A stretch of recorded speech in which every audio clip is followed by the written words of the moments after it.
मालिकेच्या आजच्या भागामध्ये आपण पाहत आहोत. आता मल्लिका ही अप्पीसोबत अर्पितासोबत फोनवर बोलत असते. आता ती म्हणत असते, आता आणि नवीन काय झालं आहे.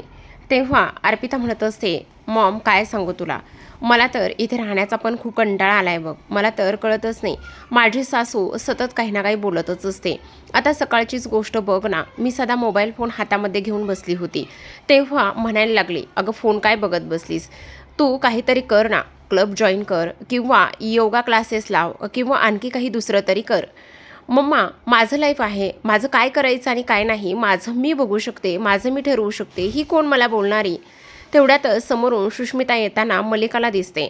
मग मल्लिका तिचा लगेच टोन रडण्याचा करते. म्हणत असते, काय गं करू आप्पी, बाळा मला सुद्धा तुझी फार काळजी वाटते.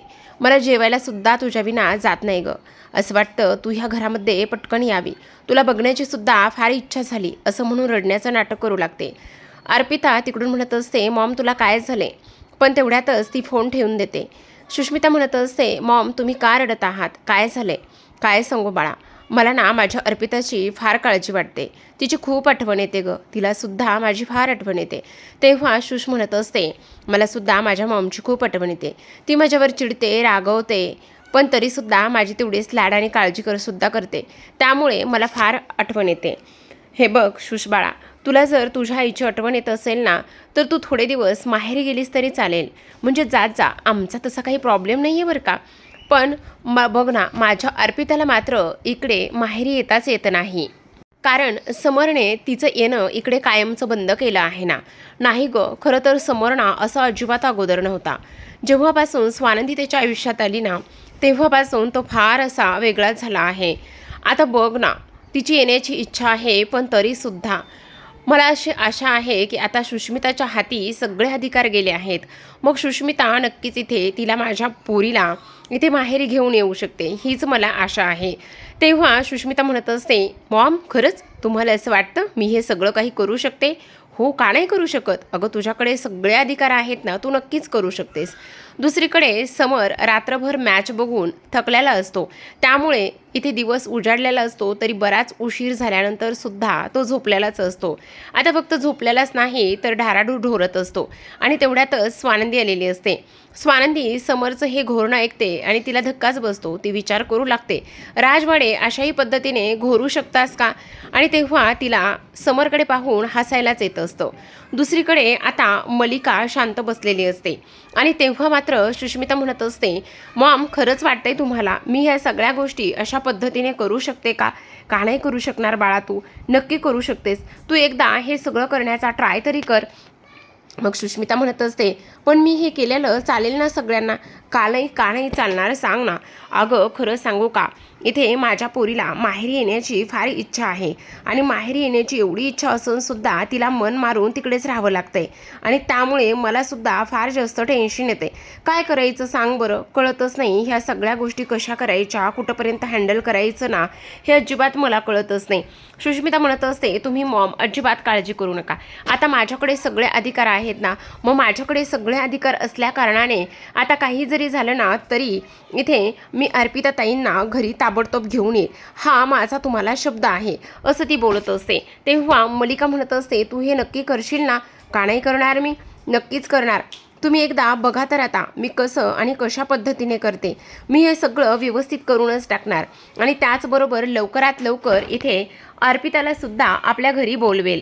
आता इथे सुष्मिताला मल्लिकाने चांगलंच घोळात घेतलेलं असतं आणि अर्पिताला सांगितलेलं असतं की काही जरी झालं तरीसुद्धा आता तुला सुषचा फोन येईल आणि तिचा फोन आला ना तर तू रडायचं आणि सगळ्या गोष्टी व्यवस्थित करायच्या, हेच तुला करायचं आहे, अजिबात काळजी वगैरे तू करू नकोस, असं सुद्धा आता इकडे ती बोलत असते. आता हे सगळं काही बोलून झाल्यानंतर इथे मात्र अर्पिता म्हणत असते, अरे वा, माझी बहिणी तर खरंच खूप कमालीची झालेली आहे, काही जरी झालं तरीसुद्धा ती मला नक्कीच इथे घ्यायला येईल. दुसरीकडे आपण पाहतो आता समरला जाग आलेली असते. स्वानंदी हसू लागते आणि स्वानंदी हसत असताना लगेचच समर तिच्याकडे पाहतो आणि म्हणत असतो, काय झालं स्वानंदी मॅडम, तुम्ही मला गुदगुल्या करत होता का? तेव्हा स्वानंदी म्हणत असते, छे हो, मी कशाला गुदगुल्या करते, अहो तुम्ही किती घोरत होतात, लक्षात येते का तुमच्या? समर म्हणत असतो, नाही नाही, आजीने सांगितलंय ना तुम्हाला की मला गुदगुल्या केल्या तर मी हसतो आणि लगेच उठतो म्हणून. स्वानंदी म्हणत असते, अहो राजवाडे, मी कशाला गुदगुल्या करते, बापरे तुम्ही किती घोरत होतात. नाही हो स्वानंदी मॅडम, अजिबातच नाही. राजवाडे, मी तुमच्याशी खोटं बोलते का? असं अजिबातच नाही. बरं मला सांगा, काय पुरावा आहे तुमच्याकडे मी घोरत होतो म्हणून? तेव्हा स्वानंदी म्हणत असते, मला तुम्हाला पुरावा वगैरे अजिबात काही द्यायचा नाही आहे आणि इच्छासुद्धा नाही आहे. पण तुमची झोप झाली ना आता, उठा पटकन, तुम्हाला ऑफिसला जायचं नाही का? लेट नाईटपर्यंत तुम्ही मॅच बघत राहिलात आणि एवढ्या उशिरापर्यंत मॅच बघून ह्या अशा पद्धतीने तुम्ही वागताय म्हटल्यावर आता काय बोलायचं, असं सुद्धा आता इकडे स्वानंदी बोलत असते. आता हे सगळं काही बोलल्यानंतर आपण पाहतो इथे मात्र समर तिची मुद्दामच खेचत असतो आणि स्वानंदी मात्र माघार घ्यायच्या तयारीतच नसते, कारण समर तर घोरत होता आणि घोरत असल्यामुळे आता त्याला पुरावा पाहिजे असतो. पण स्वानंदी कुठून देणार पुरावा? तिने थोडे ना त्याचा व्हिडिओ शूट करून ठेवला. आता इथे स्वानंदी आवरावर म्हणत असते आणि त्यानंतर इथे समर म्हणत असतो, हो हो मी आवरतो, मला सुद्धा ऑफिसला जायचंच आहे. दुसरीकडे आपण पाहतो मंदाकिनी ही किचनमध्ये असते आणि पोहे भिजवायला घेत असते. तेवढ्यातच आधिरा किचनमध्ये येते आणि म्हणत असते, चहा बनवलाय का? तेव्हा ती म्हणत असते, सकाळी फक्त चहाच बनवतात का, त्याच्यासोबत काय असतं का? तेव्हा आधिरा म्हणत असते, ठीक आहे कॉफी बनवू का? अगं असं काय, चहाला ऑप्शन कॉफी असते, त्याच्यासोबत आणखी काही असतं का? अच्छा कुकीज वगैरे बनवू का, म्हणजे मागू का, ऑर्डर करू का? आधिरा, चहाबरोबर काय असतं, पोहे असतात, उपमा असतो, इडली असतं, आणखी काय काय असतं ना, ते कोण बनवणार आहे सांग बरं. तेव्हा आधिरा म्हणत असते, ठीक आहे चालेल, मी तुम्हाला पोहे बनवायला मदत करू का? ए बाई, मला काही बनवण्यात मूड नाही आहे, हे घे पोहे घे आणि तू बनव. आधिरा म्हणत असते, ठीक आहे मी बनवते. किती कांदा पोहे बनवायचेत म्हटल्यावर कांदा लागणारच, असं म्हणून आधिरा मोठे मोठे 2 कांदे घेते. तेव्हा मंदाकिनी म्हणत असते, अगं ए बाई वेडी का, एकच कोणता तरी मोठा कांदा घे आणि एकच कांदा घेऊन तोच कट कर. बरं ठीक आहे, तसं सांगा ना मग, मी कुठे म्हणते मी बनवणार नाही म्हणून. असं म्हणून ती आता कांदा कापायला घेते. मग आता पोह्यामध्ये लिंबूसुद्धा असतं, मग लिंबूसुद्धा घालतात ना? ए बाई लिंबू घालत नाहीत, लिंबू पिळतात. बरं ठीक आहे, मटार पोहे बनवूयात. आता कुठे मटारचा सीझन आहे, मटार पोहे बनवायला निघाली. बरं ठीक आहे, मग शेंगदाणे घालू का त्यामध्ये? आधिरा मला एक गोष्ट सांग, सगळं तू मला विचारूनच करणार आहेस तर मग ते पोहे मीच बनवलेले काय वाईट आहे? आधिरा म्हणत असते, मॉम मी बनवते ना, मी नाही कुठे म्हणते, फक्त तुम्हाला विचारते असं करू का तसं करू का, आणि मला बनवता सुद्धा येत नाही. मला बाबांनी जस्ट पोहे बनवायचे कसे ते शिकवले, मी प्रॅक्टिस करते ना, आणि जर नाही ते व्यवस्थित झालं तर परत तुम्हीच काय म्हणाल की असेच बनवले तसेच बनवले. मग त्यापेक्षा तुमचा ओरडा ऐकून घेण्यापेक्षा मी ते पोहे कसे बनवायचे हे तुम्हाला विचारते आणि तुम्ही मला त्या पद्धतीने कसे बनवायचे काय बनवायचे ते सांगा. असं म्हणून आता मात्र इथे मंदाकिनी म्हणत असते, ठीक आहे तुला काही जे करायचं आहे ना ते तू कर, मला मात्र तुझ्याशी काही बोलायचं नाही आणि वादच घालायचा नाही आहे.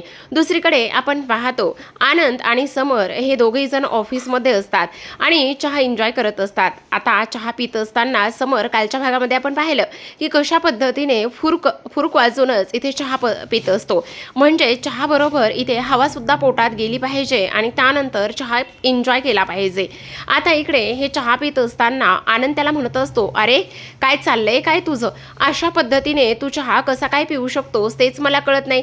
त्यावर तो म्हणत असतो, अरे अशा पद्धतीने कसा पिऊ शकतो म्हणजे मी कोण आहे? अरे तुला सांगू का, खरं तर मला ना हा चहा असा पिण्यासाठी स्वानंदी मॅडमने सगळं काही शिकवलंय. स्वानंदी मॅडम मात्र खरंच कमाला आहेत बरं का, अशा पद्धतीने चहा पितात ना की काही विचारूच नको. आणि तुला सांगू का, त्यांच्या बऱ्याच अशा काही गोष्टी आहेत, झाडांसोबत बोलताना सुद्धा हसतच असतात, म्हणजे त्यांचं ना सगळं काही वेगळंच आणि निराळच आहे. मला तर कळतच नाहीये नेमकं कशा कशा पद्धतीने काय काय करायचं म्हणून. आणि आणखी एक गोष्ट तुला सांगू का, झाडांशी बोलत असतात, स्वतःच्या मनाशीच हसत असतात, टाळी काय वाजवत असतात आणि आणखी बऱ्याच काय काय गोष्टी असतात, मला ते सुद्धा इथे काही केल्या कळतच नाही, असं सुद्धा आता इकडे ते बोलत असतात. आता हे सगळं काही बोलल्यानंतर आपण पाहतो इथे आता आनंद म्हणत असतो, वा समर वा, तू किती आणि कशा कशा पद्धतीने किती आणि कसं कसं कौतुक करत आहेस हे मात्र तुझ्याकडे पाहूनच मला कळतंय. खरं तर मला ना फार आनंद झालाय की तू एवढं माझ्यासोबत राहून एवढ्या सगळा काही कौतुक सोहळा करतोस, हे सगळं पाहून मला सुद्धा फारच जास्त आनंद होतोय, असं सुद्धा तो आता इथे बोलत असतो. त्याचबरोबर इथे आता आपण पाहतो इकडे दुसऱ्या बाजूला मात्र आनंद हा फक्त आणि फक्त त्याच्याकडे पाहतच असतो आणि आनंद त्याच्याकडे पाहत असताना आता मात्र इकडे तो म्हणत असतो, पण मला एक गोष्ट सांग, खरं तर स्वानंदी खूप छान आहे ना रे. तेव्हा तो म्हणत असतो, हो खरंच स्वानंदी मॅडम खूप छान आहेत बरं का, म्हणजे त्यांच्याकडून बरंच काही शिकण्यासारखं आहे. आणि जेव्हा त्या हे सगळं काही करत असतात, बोलत असतात ना, तेव्हा मात्र ते सगळं काही पाहावा आणि बघावाच वाटत असतं. दुसरीकडे आपण पाहतो आजी आणि त्याचबरोबर इथे स्वानंदी आता बाहेर असतात आणि दोघी जणी बाहेर असताना इथे आजी येतात आणि म्हणत असतात, काय ग हे सगळं काही काय आहे, म्हणजे मला काही कळत नाहीये, हे सगळं कुणी केले. तेवढ्यातच आता इकडे एक वेटर आलेली असते आणि ती म्हणत असते की इथे ना मला हे सगळं सुष्मिता मॅडमने करायला सांगितलेलं आहे. काय सुषने हे सगळं करायला सांगितलं आहे? कोण येणार आहे माहिती नाही, फक्त ह्या पायघड्या करायला सांगितल्यात. तेवढ्यात सुश येते आणि म्हणत असते, काय मग हे सगळं काही कसं वाटलंय, एन्जॉय करता येते ना तुम्हाला सगळं, हे सगळं काही आवडलं ना तुम्हाला. तेव्हा स्वानंदी म्हणत असते, हो हे सगळं काही आवडलं मला, पण सुष्मिता मला एक गोष्ट सांग, आपल्याकडे कुणी येणार आहे का. तेव्हा ती म्हणत असते, आता आपल्याकडे कोण येणार आहे कोण नाही हे सगळं तू मला विचारणार आहेस का, प्लीज हे सगळं काही तू मला विचारू नकोस ना, आणि मला तुला हे सगळं काही सांगायचं सुद्धा नाही प्लीज. असं बोलल्याबरोबर लगेचच आजी म्हणत असतात, एक मिनटं काय चाललंय तुझं, तू अशा पद्धतीने कशी काय बोलू शकतेस तेच मला काही कळत नाही, तू डोक्यावर पडली आहेस का. त्यावेळेला ती म्हणत असते, नाही मी डोक्यावर अजिबातच पडले नाहीये, पण तरीसुद्धा इथे मला असं वाटतंय की माझ्याकडे ह्या सगळ्या घराचा कारभार आणि हे सगळं काही आहे ना, त्यामुळे मला असं वाटतंय की तुम्ही सगळं काही मला विचारलं पाहिजे, आणि जर तुम्ही मला हे सगळं सांगणार असाल तरच इथे मी हे सगळं काही करायला तयार आहे, असं सुद्धा आता इकडे ती बोलत असते. त्याचबरोबर आपण पाहतो इकडे आता मल्लिका आणि अंशुमन आलेले असतात. मल्लिका म्हणत असते, काय झालं स्वानंदी, अगदी छोटी आहे ना, आता तू एवढं सगळं काही का आणि कशामुळे बोलतेस, प्लीज जरा शांत बस ना. नाही नाही ह्या घरची मुलगी येणार आहे, म्हणजे आधिरा येणार आहे का. तेव्हा मल्लिका म्हणत असते, अगं मुलगी आधिरा येणार आहे म्हटल्यापेक्षा मला एक गोष्ट सांग, फक्त या घरामध्ये एकच मुलगी आहे का, एक मुलगी ह्या घरामध्ये नाही ना, तर दुसरी अर्पिता मुलगी सुद्धा ह्या घरामध्ये आहे. असं बोलल्याबरोबर आता समोर अर्पिता येऊन उभी राहिलेली असते आणि तेव्हा ती मॉम म्हणत असते. तेव्हा स्वानंदी आणि घरातील इतर सर्वजण येणाऱ्या अर्पिताकडे पाहतच असतात. तर आता हा ड्रामा तुम्हाला पाहायला आवडेल का, कमेंटमध्ये नक्की सांगा. भेटूयात उद्याच्या भागात, तोपर्यंत धन्यवाद.